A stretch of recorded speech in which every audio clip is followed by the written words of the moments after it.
Okay.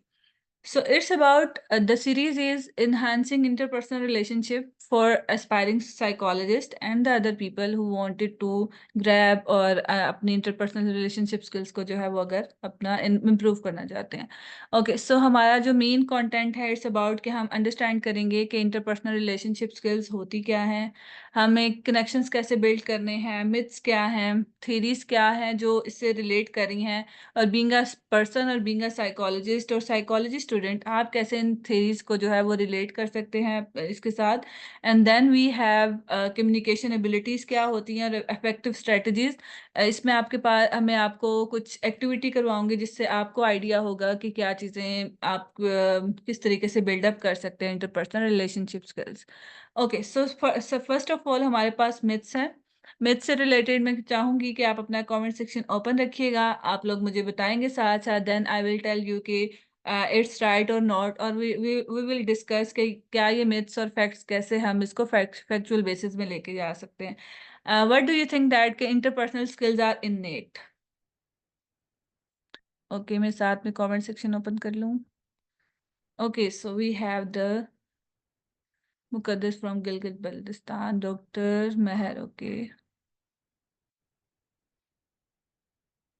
So what do you think that के interpersonal skills जो है वो इनेट है, बाय बर्थ आपके पास है, या यू थिंक सो कि ये चीज़ें जो हैं वो विद एक्सपीरियंस आपके अंदर जो है वो डेवलप होती हैं? What do you think guys?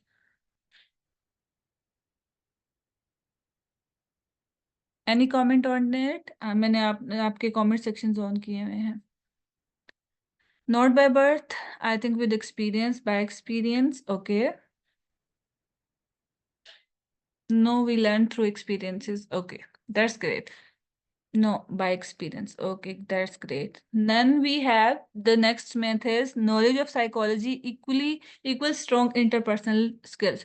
What do you think that कि अगर आप क्योंकि जब आपके अंदर साइकोलॉजी का नॉलेज आता है, नॉट नेसेसरली कि आपका साइकोलॉजी का बैकग्राउंड ही हो, या with the students who are studying psychology, what do you think that कि जब आप वो डिग्री कर रहे हो, डू यू थिंक दैट कि वो आपके अंदर स्ट्रॉन्ग इंटरपर्सनल स्किल्स भी लेकर आ रही है?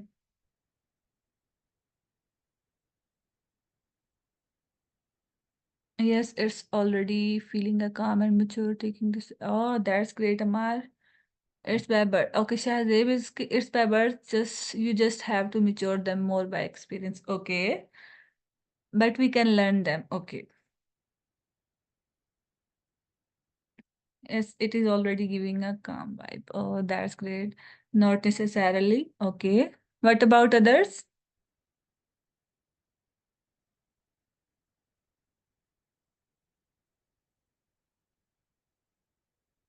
So next is a good communication means talking more. What do you think that कि good communication का मतलब ये है कि अगर आप बहुत ज़्यादा बोलते हो तो it means that कि आपकी communication skills अच्छी हैं? No, okay.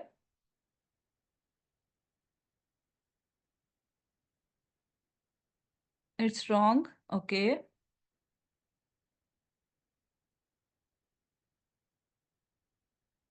I think it's the valuable thing said rather than saying everything. That's the point actually. What about others?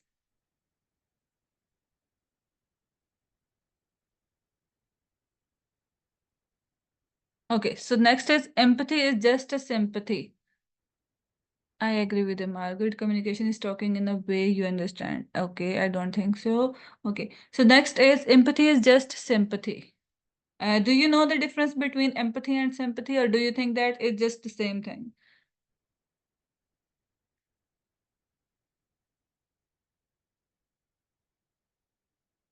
No, both are different, different, different. Okay, anyone who can tell कि empathy and sympathy का क्या difference है? So if the people जिनको नहीं idea इसके बारे में, they can tell, they can understand it.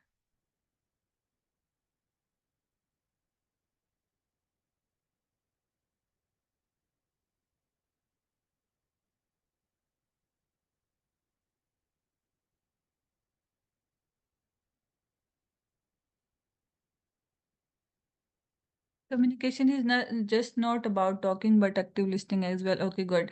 So next is empathy is informed behavior. Okay, sympathy is feel compassion, sorrow, or pity, hardship in other people.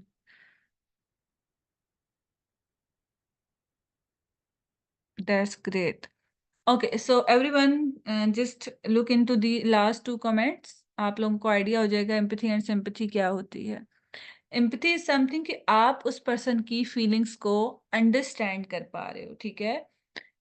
You are not having the same feelings, but you are understanding के person किसके through जो है वो गुजर रहा है चीजें. Sympathy is something, जिसे ऑन रजा ने बोला, इट्स अबाउट केयर. इसका मतलब ये है कि आप उसको थोड़ा सा आप सिंपथाइज कर रहे हैं, आप रिकॉग्नाइज कर चुके हैं कि यार ये इशू है, ठीक है, और उसमें जो है आप उसको थोड़ा सा जो है वो कंपैशन, या आप उसको थोड़ा सा आपको दुख हो रहा है उसको देख के, ठीक है. लेकिन एम्पैथी इज कि जहाँ पर आप उसकी फीलिंग्स को अंडरस्टैंड कर पाते हो. इसी तरीके से all client want the same thing. What do you think that? Okay, so we have different myths, but हम फोकस करेंगे लास्ट टू को. Once you master interpersonal skills you do not need to practise them. What do you think that कि अगर आपने interpersonal skills को master कर लिया, what do you think that कि do you need to practise it, और do you think that कि it's enough, I can like मैं अपनी लाइफ गुजार सकती हूँ, ये सकता हूँ इसके साथ.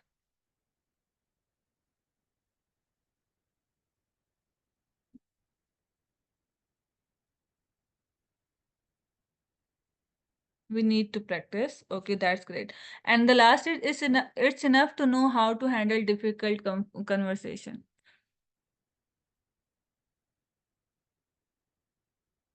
Yeah, practice. That's great. Thank you everyone. आप लोगों ने बहुत अच्छा पार्टिसिपेट किया, and you are guys right कि इंटरपर्सनल रिलेशनशिप्स नॉट समथिंग जो हमारे पास इननेट हो, but some of the features हमारे अंदर पाए जाते हैं, दैट्स ग्रेजुअली जो है हम मेच्योर करते हैं हमारे एक्सपीरियंसेस के साथ. कुछ लोगों को प्रॉपरली पूरी स्किल्स को दोबारा से सीखना पड़ता है, और कुछ लोग जो हैं वो उनके अंदर कुछ चीज़ें, कुछ फीचर्स बाय बर्थ जो है वो ग्रेजुअली वो डिवेलप होते हैं. देन उसके बाद आपके जैसे पॉइंट्स थे regarding empathy and sympathy, regarding के good communication is not about कि जो पर्सन ज़्यादा बोलता है, इट डजेंट मीन दैट कि वो पर्सन जो है वो बहुत ज़्यादा उसकी कम्युनिकेशन स्किल्स अच्छी हैं. I am so happy that कि आप सब ने जो है वो पार्टिसिपेट किया इसमें. इसी तरीके से अगर हम आगे देखें, सबसे पहले हम थोड़ा सा डेफिनेशन को देखेंगे कि इंटरपर्सनल रिलेशनशिप है क्या. हमने बात की कि हम इंटरपर्सनल रिलेशनशिप की बात करेंगे, हम इंटरपर्सनल रिलेशनशिप को इस तरीके से मूव करेंगे कि हम उसमें सारे फीचर्स को देखेंगे. हमने मिथ्स के बारे में देख लिया, अब हमने इंटरपर्सनल रिलेशनशिप है क्या उसके बारे में जान लेते हैं. इंटरपर्सनल रिलेशनशिप स्किल्स जो हैं वो हमारी वो रिलेशनशिप्स कहा जाता है जो हमारे इमोशनल, सोशल और प्रोफेशनल कनेक्शन को बनाते हैं. मीन्स कि वो आपके पर्सनल कनेक्शन जो आपके साथ 2 लोगों के साथ है, 4 लोगों के साथ है, आपकी फैमिली के साथ है, वो चीज़ें आती हैं. आपके खुद के साथ आपका जो रिलेशनशिप है, वो भी चीज़ उसमें आती है. देन उसके साथ-साथ आप जो जिस भी वर्किंग एनवायरनमेंट में हैं, वहाँ पर जो आपका एक प्रोफेशनल कनेक्शन बिल्ड होता है, इन सब को जो आपकी कम्युनिकेशन है, उसमें इंटरेक्शन हो रहा है, आप एक्सपीरियंसेस शेयर कर रहे हो, इसको हम इंटरपर्सनल रिलेशनशिप कहा जाता है. इसको हम कहा जाता है कि हम कैसे इन पूरे सोशल नेटवर्क में बिल्डअप हो रहे हैं, जहाँ पर हमें कनेक्ट करना पड़ता है, इंटरेक्ट करना पड़ता है, हमें एक्सपीरियंसेस को शेयर करना पड़ता है, एंड थ्रू दीज एक्सपीरियंसेस हमें बहुत सारी चीज़ें जो है वो न्यू लर्निंग में मिलती हैं. देन उसके बाद हम अगर देखें इंटरपर्सनल रिलेशनशिप स्किल्स क्या होती हैं. अब फॉर एग्जांपल हमें पता चल गया कि इंटरपर्सनल रिलेशनशिप क्या है, जहाँ पर हम कनेक्ट हो रहे हैं दूसरे के साथ, कम्युनिकेट कर रहे हैं, अपने एक्सपीरियंसेस को शेयर कर रहे हैं, बट उसके लिए हम किस तरीके से कर रहे हैं, how we are doing it. We need some kind of the some sort of the skills जो उसको हमारी रिक्वायर्ड होती हैं ताकि हम वो चीज़ें डिलीवर कर सकें. वो इंटरपर्सनल रिलेशनशिप्स क्या है कि इंडिविजुअल जो है वो इफेक्टिवली कम्युनिकेट करे. अब कम्युनिकेशन जैसे हमने एक मिथ देखी जहाँ पर था कि अगर एक पर्सन बहुत ज़्यादा बोलता है, इट डजंट मीन दैट कि उसकी जो कम्युनिकेशन स्किल्स हैं वो बहुत अच्छी होंगी तभी वो बहुत ज़्यादा बोल रहा है. कुछ लोगों को आपने देखा होगा वो बहुत ज़्यादा बोलते हैं. उनके वर्ड्स, उनका टोन, उनकी पिच, उनकी लैंग्वेज जो है वो इस तरह से होती है कि वो दूसरों को हर्ट कर रही होती है, डिस्टर्ब कर रही होती है, अनकंफर्टेबल कर रही होती है। तो इफेक्टिवली कम्युनिकेशन का मतलब ये है कि you are using the communication skills, जहाँ पर आप दूसरे की बात सुन भी रहे हो, आप अपनी बात बता भी रहे हो। There is not the reaction, but effectively communication हो रही है एक नॉर्मल टोन में, और आप इज़िली जो है अपनी बात को भी बता पा रहे हो, अगला पर्सन आपसे बात शेयर भी कर पा रहा है। ठीक है? देन उसके बाद आती है बिल्ड रैपो, जिसमें मैंने एक बात की कि जैसे दूसरा पर्सन भी आपको बात बता पा रहा है। ठीक है? उसके अलावा कैसे कॉन्फ्लिक्ट को रिज़ॉल्व करना होता है, और एक पॉजिटिव इंटरेक्शन आपने दूसरों के साथ रखना होता है। ये सब जो है ये हमारी एक इंटरपर्सनल रिलेशनशिप स्किल्स बनाते हैं, कि हम कम्युनिकेट कैसे कर रहे हैं, दूसरे को समझ कैसे पा रहे हैं, और वो कैसे हमें कमबैक की तरफ हमारी तरफ आ रहा है, उसकी लैंग्वेज क्या है, उसकी अंडरस्टैंडिंग कैसी है। आपने देखा होगा कुछ लोग ऐसे होते हैं जो इज़िली आपसे जो है वो बातचीत कर पा रहे होते हैं। उसके पीछे रीज़न ये है कि वो पर्सन जो है वो ईज़िली अप्रोचेबल है उस पर्सन के लिए। ईज़िली अप्रोचेबल होने के साथ-साथ वो पर्सन जो है वो इतना कंफर्टेबल कर चुका है दूसरे पर्सन के को, या वो ट्रस्ट डेवलप कर चुका है कि वो अगला पर्सन ईज़िली उससे बात कर सकता है।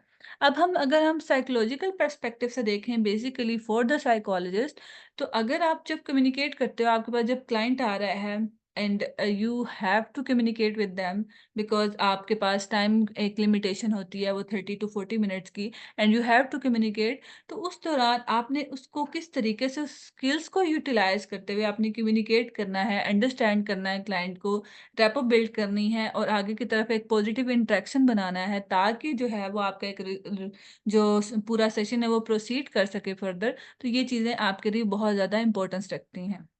देन हमारे पास डायनामिक्स होते हैं इंटरपर्सनल रिलेशनशिप के। इंटरपर्सनल रिलेशनशिप जो डायनामिक्स हैं वो चेंज होते रहते हैं। फॉर एग्ज़ाम्पल, कभी हम 2 लोगों से इंटरैक्ट कर रहे होते हैं जिसको हम डायट कहते हैं। देन हमारा कभी 2 से ज़्यादा लोगों से हमारा जब 3 लोगों के साथ इंटरेक्शन होता है तो हम ट्रायड कहते हैं। देन उसके बाद अगर हमारा एक पूरे ग्रुप है, मोर देन 3 पीपल से कम्युनिकेट कर रहे हैं, तो हम उसको ग्रुप कहते हैं, या आप कह सकते हो मोर देन 3 मेंबर जो होते हैं उसको हम, या collection of dyad and triad को भी हम ग्रुप कह सकते हैं।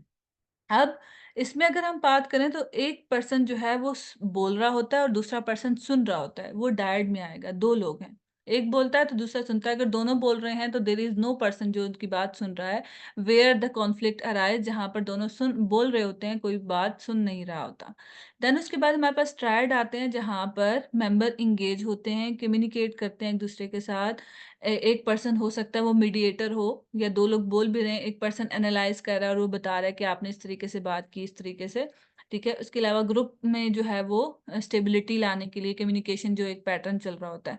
तो हमारा जो डायनामिक्स है इंटरपर्सनल रिलेशनशिप के, वो चेंज होते रहते हैं। मीन्स के हमारा जो रिलेशनशिप है बिगिनिंग में, फिर ग्रेजुअली जब स्टार्ट होता है, फिर हम आगे की तरफ स्टेबिलिटी की तरफ जाते हैं। तो एक डायनामिक्स जो है वो इंटरपर्सनल रिलेशनशिप के जो है वो चेंज होते रहते हैं।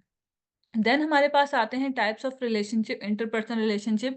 हमारा किन किन लोगों के साथ जो है वो इंटरेक्शन होता है, जहाँ पर हम ये कह सकते हैं कि हमारे इंटरपर्सनल रिलेशनशिप, जैसे हमने बात की इंडिविजुअल लेवल पे, सोशल लेवल पे, वर्क प्लेस लेवल पे, तो उसमें हमारे पास आते हैं फ्रेंडशिप।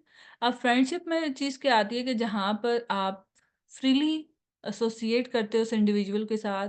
आप कि कुछ कॉमन चीज़ें होती हैं जो एक जैसी होती हैं, जहाँ पर आप एक दूसरे के साथ एक थॉट पैटर्न मैच कर रहा होता है, कंपैटिबिलिटी जिसको आप कहते हो। आप ब्यूटीफुली लव कर रहे होते हो, उस पर्सन को ट्रस्ट कर रहे होते हो, आपकी रिस्पेक्ट होती है, और आप फ्रेंड्स हम तभी कहते हैं ना जहाँ पर हमारी जो एक अनकंडीशनल एक्सेप्टेंस है वो आ रही होती है, ठीक है? आप अनकंडीशनली उस पर्सन को एक्सेप्ट कर रहे होते हो। जहाँ पर अगर आपको सोच के बोलना पड़ा है, इट मीन्स दैट कि देयर इज़ समथिंग जो आपकी एक फ्रेंडशिप में वो चीज़ नहीं आ रही। देन हमारे पास फैमिली आ जाती है, जहाँ पर हमारे रोल्स होते हैं, आइडेंटिटी होती है, ठीक है? हमें पर्सनल एंड सोशल ग्रोथ करनी होती है। तो ये जो फैमिली और किनशिप है, ये उसमें चीज़ें आ जाती हैं। जहाँ पर जो है आप रिलेशनशिप जो है सम टाइम कुछ चीज़ें जो आपके अनरिज़ॉल्व रह जाती हैं, तो जिसकी वज़ह से जो है वो इश्यूज़ क्रिएट होते हैं, या कम्युनिकेशन गैप्स आना स्टार्ट हो जाते हैं, जो चीज़ें लीड करती हैं डिस्टर्बेंस की तरफ। इंटरपर्सनल रिलेशनशिप में जहाँ पर हमने फ्रेंड्स की बात की, फैमिली की बात की, अच्छा, फैमिली में ना मेन फैक्टर जो इंटरपर्सनल रिलेशनशिप में अगर आप देखें, पेरेंट्स के साथ आपका रिलेशनशिप कैसा है, सिबलिंग्स के साथ कैसा है, देन अदर रिलेटिव्स के साथ कैसा है। फॉर एग्जांपल यूजुअली आपने देखा होगा कॉन्फ्लिक्ट, जैसे अभी मैं अगर सिटी स्कूल की बात करूँ जहाँ पर मैं गई, तो वहाँ पर आप स्टूडेंट्स को ये भी था कि ऐसा होता है कि हमारी बात पेरेंट्स को अंडरस्टैंड नहीं कर पाते। पेरेंट्स को हम कुछ बताते हैं, उनको समझ नहीं आती। पेरेंट्स की जब ट्रेनिंग हुई तो वहाँ से ये चीज़ आती है कि हम बहुत सारी एफर्ट पुट करने के बावजूद हमारे बच्चे आगे से ये कह रहे होते हैं कि something is missing, boredom still वहाँ पर है, चीज़ें वहाँ पर इस तरीके से ना। तो वहाँ पर आइडिया हुआ मुझे कि there are the gaps we have studied in theory, but when we experience it, जब हम दूसरों के बारे में सुनना स्टार्ट करते हैं डिफरेंट सेशंस के थ्रू, डिफरेंट इन वर्कशॉप्स के थ्रू, तो आइडिया होता है देयर इज द गैप। जहाँ पर पेरेंट्स और बच्चे के दरमियान इतना गैप है कि एक नॉर्मल कम्युनिकेशन भी नहीं हो पा रही। इट मीन्स दैट कि both are lacking interpersonal relationship skills, जिसकी वजह से बच्चे भी आगे से जब ये चीज़ देखते हैं कि वो लैक हो रही है, तो आगे फर्दर उनके अंदर भी वो चीज़ें इमेच्योर रह जाती हैं, जिसकी वजह से वो उस तरीके की डेवलप नहीं हो पाती हैं। देन उसके बाद अगर अगर हम बात करें, there is the love relationship, जिसमें हम इंटीमेट रिलेशनशिप होता है, पैशन होता है, ट्रस्ट होता है, लव होता है, रिस्पेक्ट होती है। अच्छा, अब यहाँ पर ना लव को जो है वो बहुत ज़्यादा कह सकते हैं कि मिसअंडरस्टूड किया जाता है इन अ वे दैट कि जब हम लव की बात करते हैं, द लव इज के वहाँ पर हमारे पास एक अनकंडीशनल लव आता है, एक कंडीशनल लव आता है। अनकंडीशनल लव इज दैट के आप पर्सन के अंदर जितनी मर्ज़ी बुराइयाँ हैं, कोई कंडीशन ऐसी आपने नहीं रखी कि अगर वो पर्सन उस कंडीशन पे नहीं उतरता, तब तक आप उससे प्यार नहीं करेंगे, ठीक है? तो अनकंडीशनल लव जो है बेसिकली मेजॉरिटी टाइम अगर आप देखेंगे तो वो आप अपने अंदर मदर फिगर में देखेंगे कि मदर फिगर जो है वो वाहिद पर्सन है जो आपको अनकंडीशनल लव करती है। देन उसके बाद हमारे पास एक कंडीशनल लव आता है जहाँ पर आपने सम सॉर्ट ऑफ कंडीशंस रखी है। अगर ये पर्सन फुलफिल कर रहा है then we appreciate, we love, we trust that person, otherwise हम उस पर्सन को ट्रस्ट लव नहीं कर रहे होते, ठीक है? तो यहाँ पर ये रोमांटिक रिलेशनशिप भी हो सकता है जहाँ पर वो लोग एक दूसरे के साथ डीपली अटैच होते हैं एक दूसरे के साथ। देन हमारे पास इंटरपर्सनल रिलेशनशिप में मैरिज आती है, ठीक है? ये सिर्फ मैं आपको थोड़ी सी बैकग्राउंड अंडरस्टैंडिंग दे रही हूँ ताकि आपको पता चले, ताकि फर्दर जब हम मूव करें थोड़ा-सा बेसिक से एडवांस की तरफ, इंटरपर्सनल रिलेशनशिप स्किल्स की तरफ, तो आपको आइडिया हो कि मैं बात किसके बारे में कर रही हूँ। देन मैरिज आता है जहाँ पर इंटीमेट एक लॉन्ग टर्म रिलेशनशिप आता है। 2 इंडिविजुअल जो है वो एंटर होते हैं एक ऐसी वेडिंग लाइफ लॉन्ग रिलेशनशिप में। और उसके बाद हमारे पास आता है प्लेटोनिक रिलेशनशिप। प्लेटोनिक रिलेशनशिप जहाँ पर without any feeling of the sexual desire, वो एक दूसरे को जो है वो एक इंडिविजुअल के फीलिंग्स होती हैं, लव होता है, वो फ्रेंड्स हो सकते हैं, ठीक है? जहाँ पर आपको एक अच्छी अंडरस्टैंडिंग मिल रही होती है, कंपैटिबिलिटी मिल रही होती है, तो उसको हम प्लेटोनिक रिलेशनशिप कहते हैं। देन इसी तरीके से हमारे पास आगे कैजुअल रिलेशनशिप्स हैं, ब्रदरहुड एंड सिस्टरहुड हैं, ठीक है? एक्वेंटेंसेस होते हैं, ठीक है? जहाँ पर आपका एक रिलेशनशिप होता है, जस्ट कोई एक्वेंटेंसेस का मतलब ये है कि आपका फ्यू इंटरेक्शन, जैसे आप किसी से एक बार मिले हो, आपका एक अच्छा रिलेशनशिप हो गया, मतलब आप उस पर्सन को जानते हो, ठीक है? देन उसके बाद हमारे पास एक हाँ जी। प्रोफेशनल रिलेशनशिप होता है, that is the very important part, जहाँ पर आपके डिफरेंट रोल्स होते हैं, डिफरेंट रोल्स के साथ आपकी इंटरेक्शन हो रहा होता है। ये जो चीज़ें हैं ये उसमें प्रोफेशनल रिलेशनशिप में आ जाती हैं। ओके, सो हमारे पास उसके बाद आ रहा है फेजेस। अब जब हम एक पर्सनल रिलेशनशिप में जाते हैं, या एक पर्सनल रिलेशनशिप बिल्ड कैसे होता है, क्या फेजेस होते हैं, अगर हम फर्स्ट वन बाय वन देखना स्टार्ट करें, तो सबसे पहले हमारे पास आती है ओरिएंटेशन फेज। अगर आपका कोई भी क्वेश्चन है इससे रिलेटेड, या कोई कंफ्यूजन है या कुछ, आप लोग प्लीज़ कमेंट सेक्शन में लिखते जाएं ताकि हम उसको फिर मैं आपको आंसर कर सकूं। सबसे पहले हमारे पास आता है ओरिएंटेशन फेज। ओरिएंटेशन फेज क्या है? जहाँ पर आप 2 लोगों का, 3 लोगों का इंटरेक्शन फर्स्ट टाइम होता है, ठीक है? फॉर एग्ज़ाम्पल अगर हम साइकोलॉजी से बात करें, एक क्लाइंट और साइकोलॉजिस्ट का जो फर्स्ट टाइम पहला बिगिनिंग होती है उस रिलेशनशिप की, उस पार्ट की, जहाँ पर फॉर एग्ज़ाम्पल ओरिएंटेशन फेज क्या है? मेरे पास एक क्लाइंट आता है, मेरा इंट्रोडक्शन होता है उसके साथ, उसका इंट्रोडक्शन, वो अपना इंट्रोडक्शन करवा रहा है। देन ये पॉइंट आप लोग लिख लें अपने पास। कि आप अपनी roles and responsibilities being a psychologist, being a person बताते हैं। अब मैं इनको आपको बीइंग अ साइकोलॉजिस्ट भी बताऊंगी why, and being a person भी बताऊंगी कि व्हाई। सबसे पहले अगर हम बात करें रोल्स एंड रिस्पॉन्सिबिलिटीज की विद द थेरेप्यूटिक बाउंड्री, जब मेरे पास क्लाइंट आता है तो मैं इसको बताती हूँ कि I am professional in this area, जहाँ पर हम इस इश्यूज के बारे में आपने जैसे बताया। फॉर एग्जांपल मैं क्लाइंट से कहती हूँ आज आपने कभी पहले कोई साइकोलॉजिकल सेशन लिया? वो कहता है कि मैंने हाँ एक बार लिया। अच्छा, वो कैसा एक्सपीरियंस रहा, उसमें क्या क्या चीज़ें आपकी केटर हुई, मैं उसके बारे में पूछती हूँ। देन उसके बाद मैं उनसे ये भी क्वेश्चन करती हूँ, आज के सेशन में आप क्या डिस्कस करना चाह रहे हैं? ठीक है? अब वो अपनी बात बता दी। अब उसके बाद क्लाइंट जो है, काइंडली अपना माइक जो है वो म्यूट कर लें। ओके, सो अब दूसरी तरफ जो क्लाइंट है वो भी बताएगा ये चीज़ें हैं, मेरा नाम ये है, मैं ये करता हूँ। अच्छा, अब मैं क्लाइंट को बताऊँगी कि क्लाइंट की बीइंग इस पूरे सेशन में उसकी क्या रिस्पॉन्सिबिलिटीज़ है। मैं उससे कहूँगी कि आपका एक्टिवली पार्टिसिपेट करना बहुत ज़्यादा ज़रूरी है इस सेशन में, ताकि हम इस इश्यूज़ को रिज़ॉल्व कर सकें। उसके अलावा हम क्लाइंट की रिस्पॉन्सिबिलिटीज़ में ये आता है कि वो हर सेशन में आ सके, देते के टाइम दे सके, पार्टिसिपेट कर सके, जो होमवर्क मिले वो होमवर्क कर सके। जब आप क्लाइंट को उसकी रोल्स एंड रिस्पॉन्सिबिलिटीज़ बताते हो, उसके साथ-साथ आपको खुद भी डिफाइंड होती हैं कि आपकी बीइंग अ साइकोलॉजिस्ट क्या रोल्स एंड रिस्पॉन्सिबिलिटीज़ हैं जो आप करने वाले हो, उसके बारे में जब आप बताते हो, तो क्लाइंट को एक सैटिस्फैक्शन मिलती है कि आप वो उसको ये आइडिया होता है कि वो किस पर्सन के साथ किस लेवल पे कम्युनिकेट कर रहा है। For example as I am also a career counsellor, जब मैं करियर काउंसलिंग की सर्विसेज प्रोवाइड करती हूँ, इन दैट सेशन में क्लाइंट को बताती हूँ कि I won't be able to assist you regarding the psychological issues, because we are in the career counselling session. तो हम करियर काउंसलिंग से रिलेटेड जो भी इश्यूज होंगे उसके बारे में बात करेंगे। इफ़ यू वांट कि हम साइकोलॉजिकल इश्यूज से रिलेटेड भी डिस्कशन करें, then you have to book another appointment regarding that issue. और अगर आपको लगता है कि उसके बारे में हम ज़्यादा प्रायोरिटी आप उसको देना चाह रहे हैं जो साइकोलॉजिकल इश्यूज से रिलेटेड, तो लेट्स स्टॉप दिस हेयर और हम उसके बारे में बात कर लेते हैं। देन हम आपके करियर रिलेटेड इश्यूज के बारे में जो है वो डिस्कशंस कर लेंगे।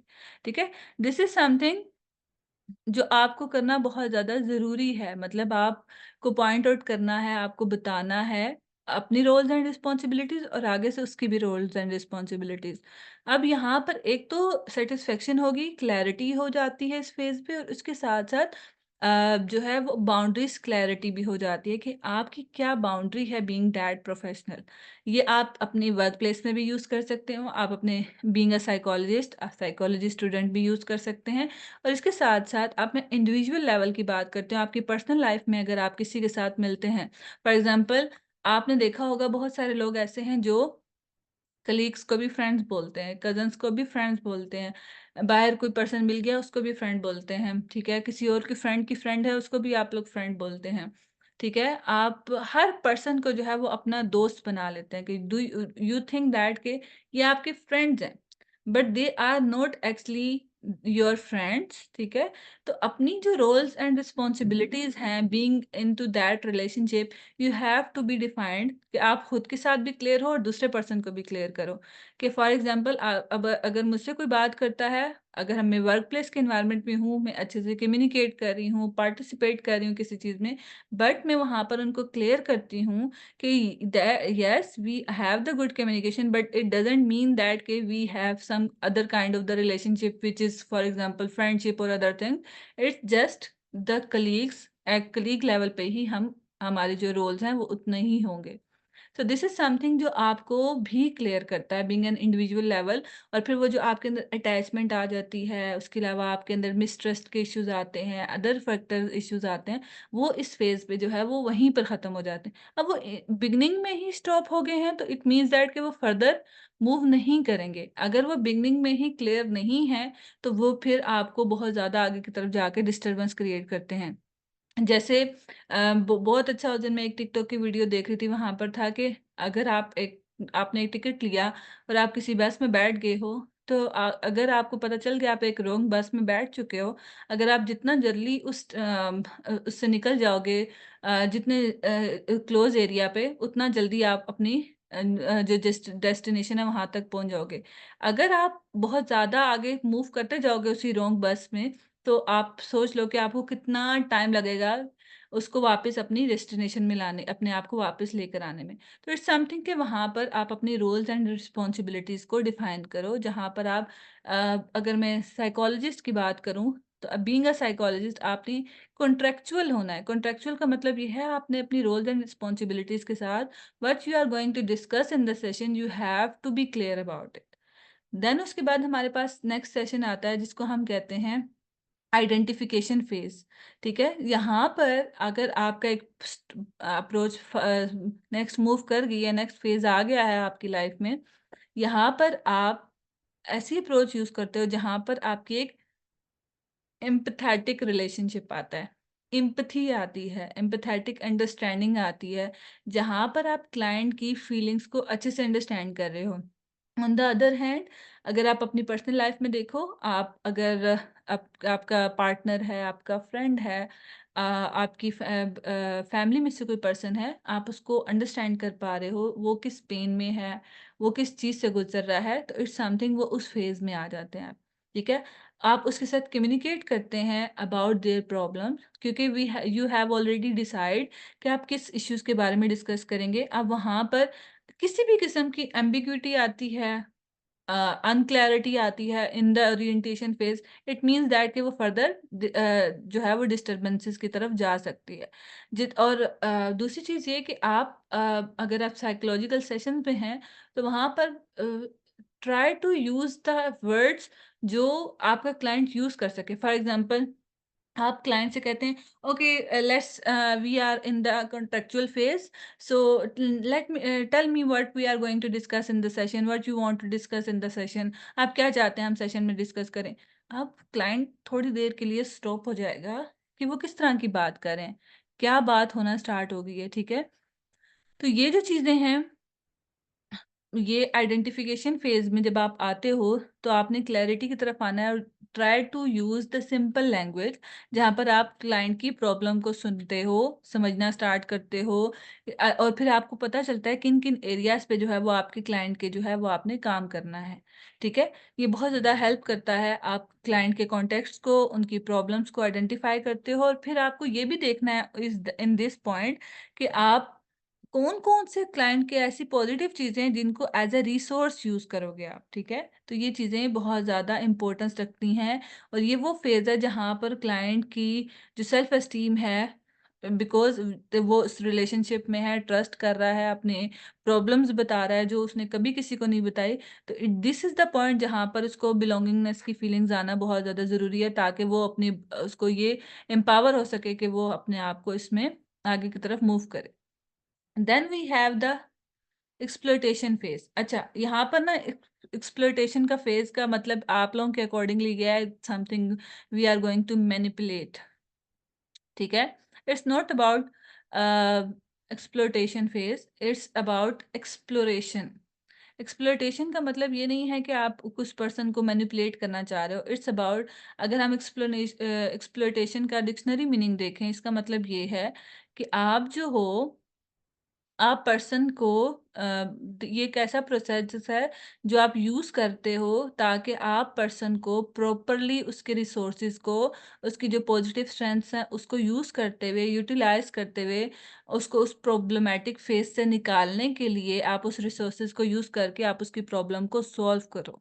तो हम इसको एक्सप्लोइटेशन फेज को एक्सप्लोरेशन फेज भी कह सकते हैं, जहाँ पर आप पर्सन की एक्सप्लोर करते हैं वो all available resources which is required, या रिक्वायर्ड हो सकते हैं फर्दर उसकी प्रॉब्लम्स को सॉल्व करने के लिए। अब इवन दो आपके पास फ्रेंड है, आपका फैमिली मेंबर है, आप ये देखो व्हाट आर द थिंग्स जो आपके पास हैं जिसके थ्रू आप उस प्रॉब्लम को सॉल्व कर सकते हो। अदरवाइज़ व्हाट्स नीडेड कि जहाँ पर हमें उसको फर्दर रिसोर्सेज़ की ज़रूरत पड़ेगी, जो हमें किसी और से रिक्वेस्ट करके उसको प्रॉपर्ली मूव करना पड़ेगा। देन उसके बाद हमारे पास आता है रेज़ोल्यूशन फ़ेज़। रेज़ोल्यूशन फ़ेज़ जो है एक आप कह सकते हो एक दूसरी टर्मिनोलॉजी में हम टर्मिनेशन फ़ेज़ भी कहते हैं, जहाँ पर प्रोफ़ेशनल रिलेशनशिप जो है after the resolution problem solve हो गई है, इश्यूज़ रिज़ॉल्व हो गए हैं, सेशन एंडिंग पॉइंट पे है, जहाँ पर आप क्लाइंट को जो है वो मूव करना है, ठीक है? अब वहाँ पर उसके बाद हो सकता है आपका कोई और सेशन ना हो या आए भी तो 1 मंथ, 2 मंथ्स के फ़ॉलो अप सेशन के बाद आए। तो ये जो है इसको हम रेज़ोल्यूशन फ़ेज़ कहते हैं, जहाँ पर क्लाइंट कोलैबोरेटिव एफ़र्ट के साथ एक ऐसे फ़ेज़ पे पहुँच चुका है, ऐसे पॉइंट पे पहुँच चुका है जहाँ पर वो इतना एम्पावर हो चुका है, वो डिसीजन मेकिंग कर सके और आगे की तरफ मूव कर सके एक हेल्दियर वे में। ठीक है? तो ये जो है ये फ़ेजेज़ होते हैं आपके रिलेशनशिप के। तो यहाँ पर अगर ये पूरा फ़ेज़ अगर हम देखें, अगर आप पर्सनल लाइफ़ की भी बात करें, आपके बहुत सारे ऐसे रिलेशनशिप हैं जहाँ पर आपको ये नहीं पता आपकी क्या रोल्स हैं, आपकी क्या रिस्पॉन्सिबिलिटीज़ हैं, आपने किस तरीके से उस रिलेशनशिप में मूव करना है। आप समटाइम कुछ ऐसे रिलेशनशिप्स हैं या कुछ ऐसी सिचुएशंस हैं जहाँ पर आप बहुत ज़्यादा एफ़र्ट पुट कर देते हो। कुछ ऐसी सिचुएशन है जहाँ पर आपको इतनी ज़्यादा एफ़र्ट आप पुट नहीं कर रहे होते, ठीक है? ये इस दोनों तरफ मूव कर रहा होता है। जहाँ पर ज़रूरत होती है वहाँ पर शायद आप उस तरह से एफर्ट्स पुट नहीं कर रहे होते। तो दीज़ आर द फेजेज़ जहाँ से आप आइडेंटिफ़ाई कर सकते हो आप कि how you have to move, आप कौन-कौन से फेजेज़ से गुज़रते हो और किस फेजेज़ से आपको गुज़रना चाहिए। तो अगर आप साइकोलॉजी स्टूडेंट हो तो ये फेजेज़ आपके लिए आपके प्रोफ़ेशनल रिलेशनशिप के बिल्डिंग के लिए बहुत ज़्यादा इम्पोर्टेंस रखता है। देन उसके बाद हम बात करते हैं बैरियर्स की, उससे पहले थोड़ा-सा एक क्वेश्चन देख लेते हैं। Okay.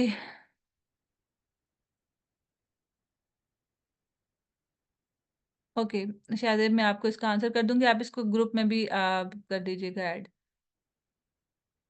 How can manage personal relationship while dealing because some persons. अच्छा, अरसलान ऐसा है कि अगर आपको ये लगता है कि फॉर एग्ज़ाम्पल आपकी जो पर्सनल रिलेशनशिप है वो डिस्टर्ब कर रहा है आपकी प्रोफ़ेशनल लाइफ़ को, इट मीन्स दैट कि यू हैव टू आइडेंटिफ़ाई। सबसे पहले जो मेन चीज़ है ना वो यही है कि आपको देखना है कि आपकी पर्सनल रिलेशनशिप क्या है और आपका प्रोफ़ेशनल रिलेशनशिप क्या है। आई होप सो कि मैं आपके आंसर को प्रॉपर्ली अंडरस्टैंड कर पाई हूँ। Personal life and professional life को पहले सबसे पहले जो है ना वो आइडेंटिफाई करना है ये दोनों हैं क्या।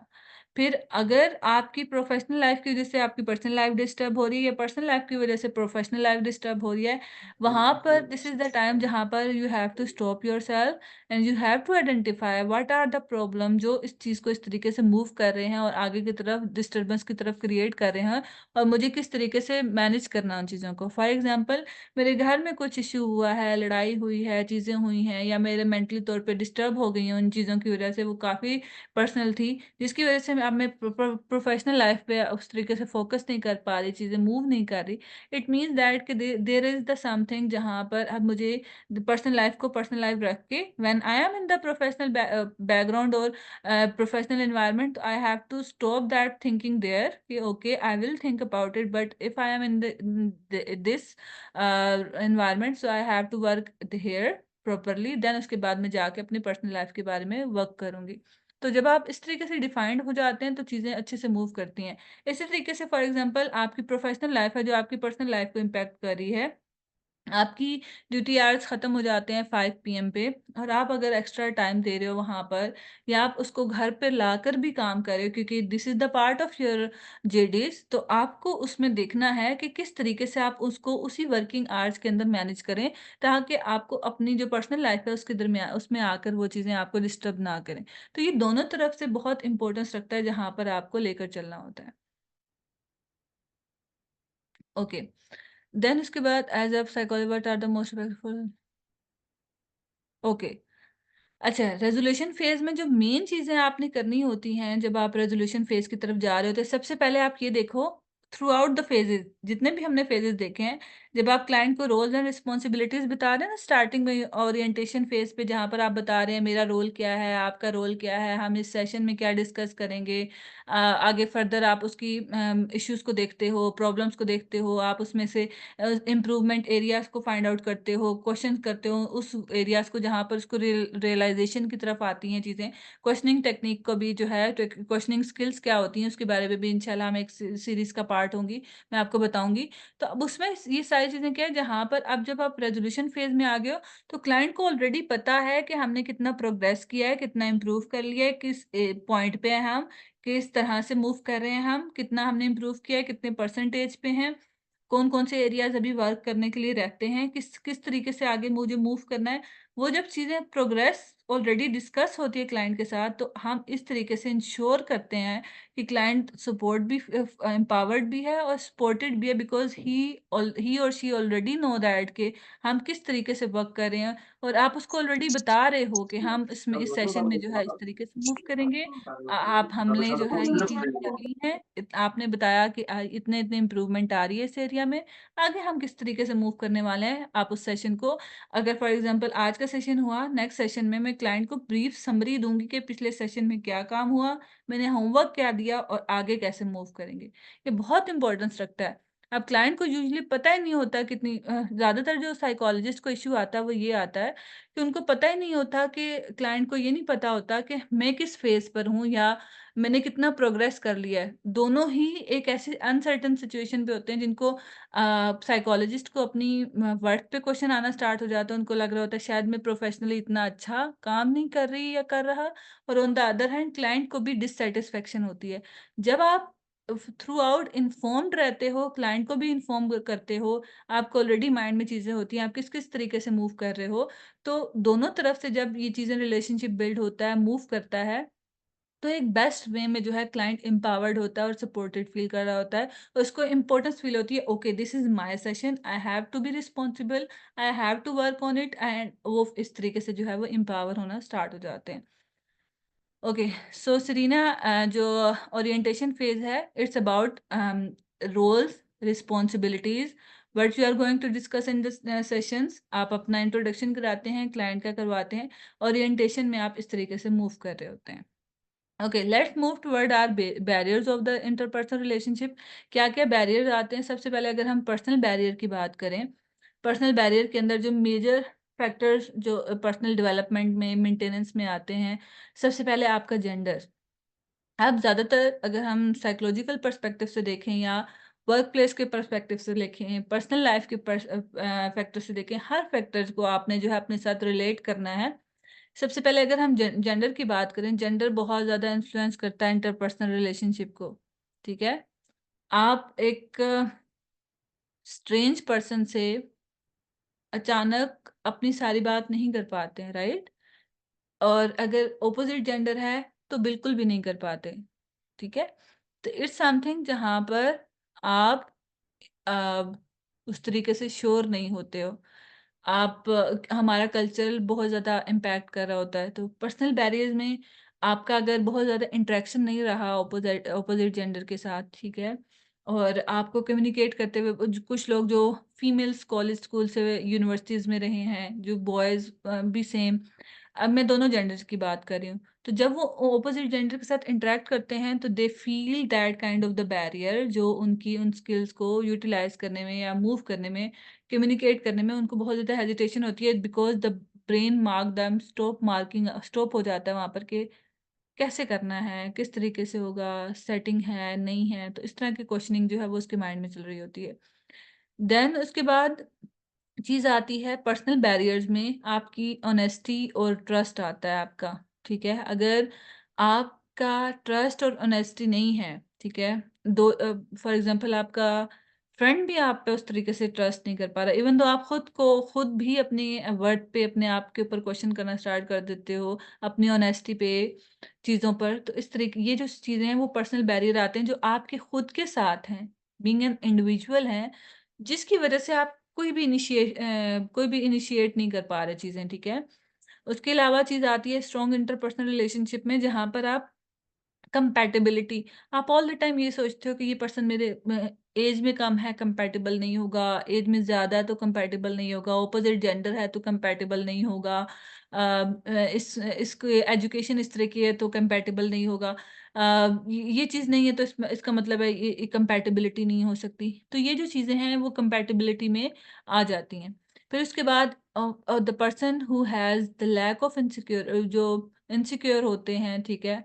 वो भी चीज़ें जो हैं वो भी इस तरह के बैरियर्स जो हैं वो फेस करते हैं, और उस पर्सन जो उसकी इनफेक्टिव कम्युनिकेशन होती है वो भी जो है वो इसमें मूव कर रहा होता है, ठीक है? इसके बाद हमारे पास इस सब के और जो पर्सन फ्लेक्सिबल नहीं होते, for example I need the desk, I need the station, I need the laptop, otherwise I won't be working. ठीक है? या फिर आप ये कहते हो मुझे अगर इस जगह पर नहीं मिलती जॉब तो मैं काम नहीं करूंगी या करूंगा। अगर मुझे ये चीज नहीं मिलती तो मैं नहीं करने वाला। अगर मुझे बस के थ्रू जाना है तो मैं इस जगह पर नहीं जाऊंगा। अगर मुझे वो लोग रिसोर्सेज देते हैं तो I will go, otherwise I will not go. ठीक है? दीज आर द थिंग जो जहां पर आप अपनी अपॉर्चुनिटीज को स्टॉप कर रहे होते हो। अपॉर्चुनिटीज से भी जाते हो आप लोग, उसके साथ साथ आप उस सिचुएशन को, उन चीज़ों को, उन अपॉर्च्युनिटीज़ को अपनी लाइफ में स्टॉप कर देते हो because of the multiple reasons के इस वज़ह से मैं नहीं कर पाया, उस वज़ह से नहीं कर पाया। वो जो ब्लेम गेम्स हैं, फिर हम क्या करते हैं, ब्लेम गेम्स को एक्सटर्नल एनवायरनमेंट पे जो है वो डालना स्टार्ट कर देते हैं। तो you have to be flexible. जो चीज़ें अगर आप इंटरपर्सनल रिलेशनशिप में आना चाहते हो, तो अगर आप देखो मेरे पास बहुत सारी साइकोलॉजी के स्टूडेंट्स जो हैं वो काम करती हैं। कहते हैं कि मैम हमारा ऐसा बैकग्राउंड है जहाँ पर हमें अलाउ नहीं है बात करने की, या हमें अलाउ नहीं है हम इस एनवायरनमेंट में काम करें, हमें अलाउ नहीं है हम ये करें, वो करें। बॉयज़ की तरफ से भी ऐसी चीज़ें आती हैं। तो अब इसमें क्या होता है कि यहाँ पर वो चीज़ें, अब आई हैव एन आइडिया कि आप मैं कल्चर को, ट्रेडिशंस को, सब चीज़ों को एक्सेप्ट करती हूँ, ठीक है? एक्सेप्ट कर रही हूँ इस चीज़ को, but if you are in that situation now, if you have studied this much, आप just because of इस कल्चरल वैल्यूज को स्ट्रोंगली अपने ऊपर ऐड करके आप इस तरीके से मूव कर रहे हो। तो ये वो बैरियर्स हैं जो आपके रिलेशनशिप, इंटरपर्सनल रिलेशनशिप स्किल्स को तो अफेक्ट कर रही हैं, उसके साथ साथ वो आपकी अपॉर्चुनिटीज को भी स्टॉप कर रहे होते हैं। Okay, how we can become flexible? Okay, अच्छा, जब आप सिचुएशन को अंडरस्टैंड नहीं कर पा रहे, you need to understand the situation first कि क्या रीजन है, क्यों है, वजूहात क्या हैं। अब फॉर एग्जांपल, अब जैसे मैं आपको एक एग्जांपल देती हूँ, शायद आपको उससे आइडिया हो। अब मेरे पास एक पर्सन आया नहीं, for example he was talking multiple times with me, and I have seen that कि वो person all the time different तरह की, जिसको हम कहते हैं गॉसिप्स, अब मेल होकर, I have never seen the male gossiping about something या डिफरेंट थिंग्स और बिचिंग और वो जो सारी चीजें होती हैं। And if that person is doing multiple times, then I came to know that कि he is doing it because he is the only boy in that family, और वहाँ पर उसकी 7-8 सिस्टर्स हैं, देन मदर, और सारे जो हैं वो फीमेल्स हैं। And I am not pointing the females as well here, because there are the females that वो हमें ना वो गॉसिप्स और उसको अटैच किया जाता है। आई am not talking about this, just understand the situation और द सिनेरियो। देन जब मैं बैकग्राउंड पे गई उसके अंडरस्टैंड की सिचुएशन को, and then I came to know that कि बिकॉज ऑफ दैट बैकग्राउंड, और वहाँ पर मल्टीपल उसका एनवायरनमेंट ऐसा मिला जहाँ पर वो लोग भी ऐसा ही कर रहे हैं, जिसकी वजह से he is doing it.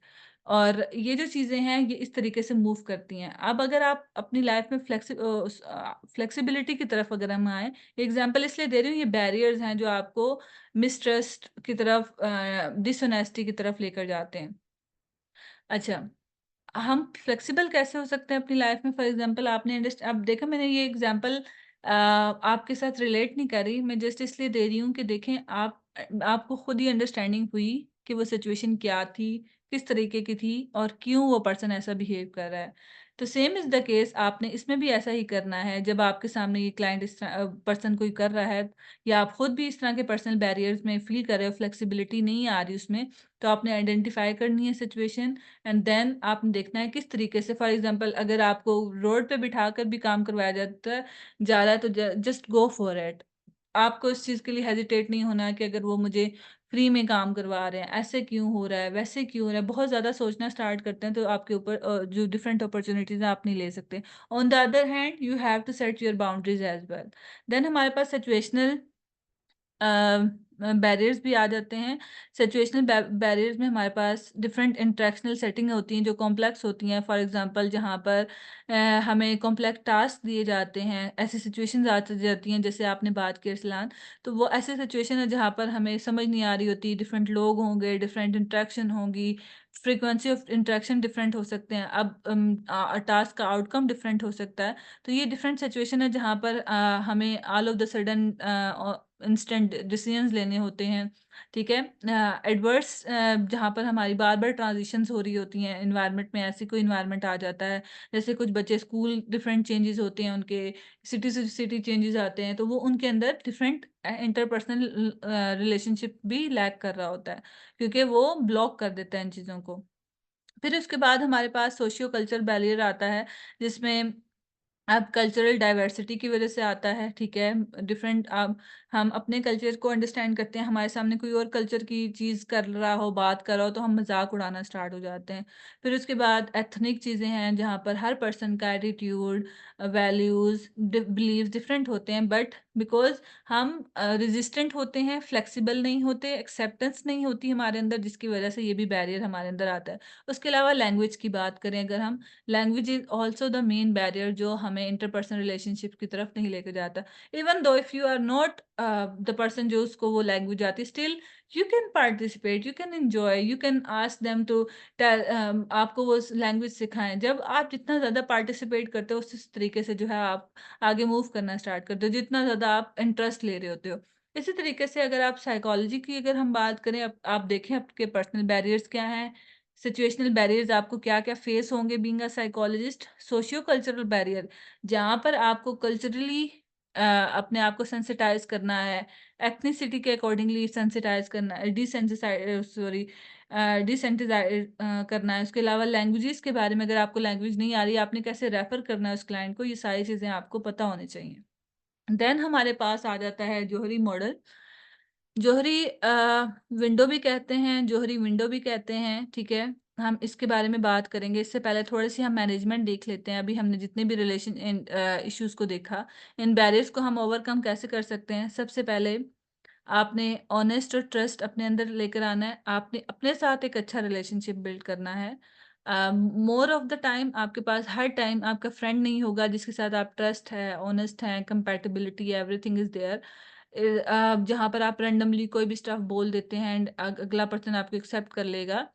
It's not the time जहाँ पर आपको इस तरह की चीज़ें मिलेंगी या ऐसा एनवायरनमेंट मिलेगा। यू हैव टू अडैप्ट, ठीक है? You have to accept things. आपने न्यू चीज़ें ट्राई करना स्टार्ट करनी है, न्यू चीज़ें न्यू लोगों में बैठना स्टार्ट करें, बातचीत करना स्टार्ट करें, बहुत सारी न्यू इन्फॉर्मेशन लेना स्टार्ट करेंगे।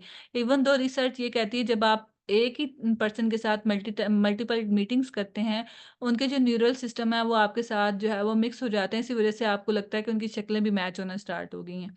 ठीक है? This is the thing, because they have the same thought pattern जो है वो उसी पैटर्न की तरफ मूव करना स्टार्ट कर देता है। इसीलिए कहा जाता है बहुत ज़्यादा नेगेटिव लोगों में क्रिटिक्स जो होते हैं बहुत ज़्यादा हर चीज़ की क्रिटिसाइज़ कर रहे होते हैं। इस तरह के लोगों के दरमियान बहुत ज़्यादा नहीं बैठना चाहिए। देन उसके बाद हमारे पास सिचुएशनल बैरियर्स जो हैं, अगर आपके पास इस तरीके से आ रहे हैं, ठीक है? आपको डिफरेंट इंटरेक्शन सेटिंग्स में जाना है। आप देखें कि आप अपने आप को इंस्टेंट डिसीजंस की तरफ लेकर जा पा रहे हैं या नहीं लेके जा पा रहे, ठीक है? आपको डिफरेंट लोगों के साथ आप फ़ेसबुक पे, इंस्टाग्राम पे डिफरेंट पेजेस पे जाएँ, डिफरेंट कल्चर के लोग हैं, उनके साथ कम्युनिकेट करें, अंडरस्टैंड करें उनके कल्चर को। आपको आइडिया हो, फॉर एग्जांपल अगर आपको किसी अब्रॉड कंट्री में जाकर सर्विसेज देनी है या कम्युनिकेट करना है या जाना है आपको, तो अंडरस्टैंड देयर कल्चर फर्स्ट। आपको किस तरह के कल्चर को एक्सेप्ट करना होगा। अगर आप जर्मनी की बात करें, जर्मनी में फॉर एग्जांपल यहाँ पर आप किसी यू टर्न गलत टर्न ले लेते हैं या कोई गलत चीज़ कर लेते हैं, डिसीजन ले लेते हैं, तो अगला पर्सन आपको कहता है ओके, आप आगे से ये एक्सक्यूज़ दे देते हो, मुझे पता नहीं था। अगर आप जर्मनी में जाके अगर आप ये कहते हो कि मुझे पता नहीं था, वो आपको इस तरीके से फेस पे देखेंगे, रियली आपको नहीं पता था? मतलब you have to pay that tax, और जो भी आपके ऊपर फाइन होता है, then you have to pay it. There is no excuse कि मुझे पता नहीं था, जो हम पाकिस्तानी बहुत ईज़िली इस चीज़ को कर लेते हैं, ठीक है? तो दीज़ आर द थिंग्स जहाँ पर आपने अपने आप को कल्चरली आइडेंटिफ़ाई करना है, कल्चर को अंडरस्टैंड करना होता है। और जब आप डिफरेंट कल्चर्स को, फैक्टर्स को अपनी ओपननेस दिखाते हैं, फ्लेक्सिबल होते हैं वेरिएशंस के साथ, सिचुएशंस के साथ, चेंजेस के साथ, एक्सेप्टेंस की तरफ आते हैं, वो बेशक पोर्क खा रहा है आपके सामने बैठ के, बेशक वो पर्सन जो है वो डिफरेंट जेंडर से other than male and female, आप देखो कि how you are going to react और एक्ट एट दैट सिचुएशन। तो ये सारी चीज़ें आपकी इंटरपर्सनल रिलेशनशिप को बिल्ड करता है। ये यहाँ पर जो है ये वाली मीटिंग एंड हो जाएगी अभी 3 मिनट में। तो अभी आपके पास कोई क्वेश्चन है तो बताएँ। Then we have this activity जिसको हम जोहरी विंडो कहते हैं। इसकी एक्टिविटी हम करेंगे जहाँ पर आपकी सेल्फ अवेयरनेस, सेल्फ अंडरस्टैंडिंग के बारे में चीज़ें आएँगी। मैं कुछ क्वेश्चन एक सिनेरियो है जिसका आप आंसर करोगे and then we will end this meeting here. तो अभी तक आपका कोई क्वेश्चन है यहाँ तक? कोई चीज़ है आप लोग क्वेश्चन्स कर सकते हैं। 3 मिनट में मीटिंग एंड होगी then you have to rejoin the same link again. आपका कोई क्वेश्चन है तो बता दें। ओके, मुझे ये बताएँ कि आपको अंडरस्टैंडिंग हुई इंटरपर्सनल रिलेशनशिप की, स्किल्स की, फेजेस की या नहीं?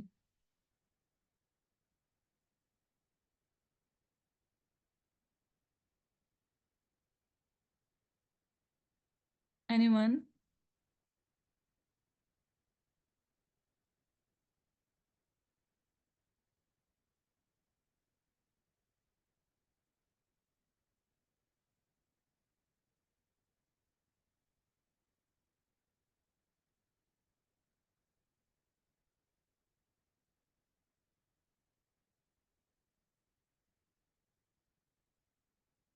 अ, व्हिच वन?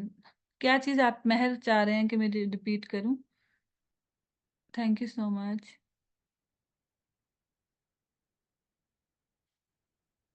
देखिए, जब आपको अंडरस्टैंडिंग डेवलप होती है बहुत ज़्यादा, जब आपको अंडरस्टैंडिंग आती है चीज़ों की, तो अब आपको कैसे डेवलप करना है उसकी तरफ आपको मूव करना है खुद को। लाइक अगर अब आपको आइडिया हो गया इंटरपर्सनल रिलेशनशिप्स क्या हैं, स्किल्स क्या हैं, कहाँ-कहाँ पर हम लैग करते हैं, कहाँ-कहाँ पर चीज़ें करते हैं। अब because you are giving me 1 hour और less hour like 1 hour okay. तो अब उस 1 आवर में आप क्या लर्न करके जा रहे हो दैट्स वेरी इंपॉर्टेंट कि आप किस तरीके से मूव करते हो। अ अ, आप इसके बाद ट्राई करना स्टार्ट करो and even though you can share your experiences in the group as well कि I tried to talk with some other cultural people और मैंने इस कल्चर में टाइम गुज़ारा है और उस कल्चर में जो है लोग इस तरह का फूड पसंद करते हैं, इस तरह की लैंग्वेज है उनकी उनमें ये न्यू ट्रेडिशन है। Even though if you are not even though कि आप डूइंग इट कि आप किसी दूसरे कल्चर के साथ इवन दो आप अपने फ्रेंड्स के साथ कर सकते हो कि आप उसमें देखें कि आपके फ्रेंड्स की जो बैकग्राउंड है वो डिफरेंट हो सकता है। वो लोग किस तरीके के रिचुअल जो है उनके हैं, ये चीज़ें हैं, ये सारी चीज़ें बहुत इम्पोर्टेंस रखती हैं और ये आपको इंटरपर्सनल रिलेशनशिप में जो है वो लेकर जाती हैं और आप बहुत ज़्यादा हेल्प फ़ील करोगे इससे और आपको अंडरस्टैंडिंग होगी कि आहिस्ता-आहिस्ता आप प्रैक्टिस कर रहे हो उस चीज़ की, जो आपको लेकर जा रहा है उस तरफ। अच्छा how we can manage relationship while dealing because sometime okay. अच्छा अब डिस्टर्ब 2 तरह के डिस्टर्बेंस आती है। एक डिस्टर्बेंस वो है जिसको हम काउंटरफेरेंस और जिसमें कहा जाता है काउंटरफेरेंस और दूसरा वर्ड आई डोंट नो मैं मिस कर गई हूँ। उसमें ये होता है कि आप ना फॉर एग्ज़ाम्पल आप एक साइकोलॉजिकल सेशंस में हो, तो आपकी फीलिंग क्लाइंट की तरफ हो जाती है, क्लाइंट की आपकी तरफ हो जाती है, तो फिर आप रेफ़र करते हो क्लाइंट को। अगर डिस्टर्ब वर्क प्लेस एनवायरनमेंट में भी अगर ऐसे कोई पर्सनल फीलिंग्स आ रही हैं, तो you are doing the same thing या फिर आपको जॉब छोड़नी होती है या फिर आपको अपने आप को पर्सनल एंड प्रोफेशनल लाइफ को लेकर चलना होता है, किस तरीके से लेकर चलेंगे। अब अगर हम बात करें आपके क्वेश्चन की कि how we can manage relationship while dealing okay. अगर आप डील कर रहे हो, तो आपको चीज़ों को मूव करने में